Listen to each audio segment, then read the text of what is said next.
Hello everyone on the interwebs, my name is Kosak and today we're going to be watching a Starcraft 2 Heart of the Swarm replay between our red Protoss in the upper left corner of the map playing for Team NRS. It is Welmu. Now the player in the bottom right corner of the map playing for Team Prop as it appears. It is Snuffe, our Zerg player. Now the map is indeed Bel'shir Vestige as it seems. I was almost about to say Whirlwind because of the whole graphic dealy going on. No, it is indeed. Oh, what just happened there? I believe you just out microed. Just misclicked and that cost him quite a few seconds of mining. That was just a bit of a hassle there. Now, like I was saying, the map is indeed Bel'shir Vestige. Quite the interesting map. In front of the Nash you have, for example, a big open area that can lead to a lot of great battles actually. It just depends on how you approach it, how you approach the actual place itself, whether it be as a defender or as an attacker. It can lead to different battles if you just engage 1 second later or 1 inch more ahead. Now in terms of attack paths, actually I have kind of 3. Well, I have 5, but 4 of them are pretty much the same. So it's kind of 3. So I have, in the early game, you can pretty much just take one path, and that path is the one around the watchtowers. It is just the best path in the early game because the only other possibility is around the map, and that is just too much, and it won't do any pressure whatsoever early on.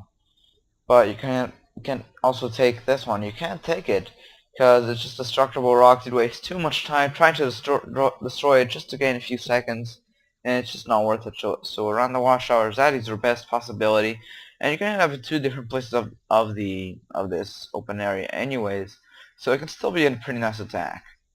Now in the mid to late game, you can just try and destroy these rocks to just gain a better attack pass, a bit quicker. You can have better engagements if you want to. But if you don't control the watchtowers and you know that the other opponent does, you can just go around, just regain the element of surprise by attacking around. You'll waste a bit of time, but the element of surprise, like I said, it is the best element you can hope for in a Starcraft match. If someone doesn't know, the other player doesn't know what you're doing, then just take it. Now we're seeing a pretty basic play from both players. We're seeing a 1 gas at round 19 for Snuffe, or Snuff. I'm going to say Snuffe. And he has a spawning pool. The expansion is almost done. Kind of a 15 pool, 15 expansion. Now from Welmu, he's also expanding as well, but he didn't go for the Forge Pass expand. So he doesn't want that big of an economy early on. Maybe he wants to do some pressure. Maybe some Stalker, Zealot, Mothership Core pressure. That could actually work. But I'm actually not so sure if that's what he's going to do. Well, he is going to Chrono Boost out the Mothership Core, but he won't anymore because he was supply blocked for a little bit, so he couldn't. Well, the Mothership Core just produces so fast. It's almost as quick as 2 pros, and that's actually pretty nice. So I can just defend early on the Forge here, the Gateway. A bit late for Forge Fast Expand, but like I said, it's not what he's doing. He went for the Gateway first, already getting the Warp Gate Research. He would Chrono Boost it out, but he does not have the energy. He's pretty close, but he doesn't have that much energy. Now I can just block it off. He can block off the expansion quite easily, just with 1 Zealot block in that area, and nothing will pass. They'll all be clogged up. The Mothership Core just chasing those Zerglings around. The Mothership Core does 0 damage, well, almost 0. 8 damage versus every unit. The Zerglings do have 35, that's not a lot. It just takes a couple of hits and they can just run away very easily. Now, the Protoss' army is just running to those Zerglings and they're forced to go back. They're just going a bit in a loop here. Just going a loop, maybe even just for scouting information. The hallucinating Phoenix, they might actually do a bit of mind games here, but it's mostly just for scouting, I think. And what's that? Is it going for another expansion? No.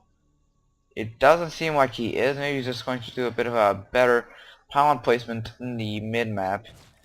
Now the scouting here, he does see the Roach Warren, so he knows he's probably not going to go for air units, but still no third expansion from Snuffe. Maybe it is so nice timing. Maybe that is what he is actually doing. This queen is actually not chasing that phoenix whatsoever. There we go. There goes the dish out. But the phoenix cannot be seen, just disappearing as an hallucination. But I think he did see that. What are you going to see here? A bit of units. Some units. Wow. Some units moving out from Welmu into this part of the map. There is a pound here. Is he going to try and make another pound? Yes, he is. He needs a pound closer. However, a couple of Zerglings just moving around the map. Maybe, probably just for scouting, because that's all they can do. That map can only do a bit of scouting. 3 spine crawlers here, ready to defend. A couple of Zerglings in the making. Yes, it is. Well, yes, they are. Well, actually, all the spine crawlers got cancelled. That is not a great decision, because he's going to get some units just right now, and the robotic study is being made. He wants to get those immortals as fast as he can. However, he does have 1 attack and researching 1 armor, so he does have that advantage. The force fields here were just amazing.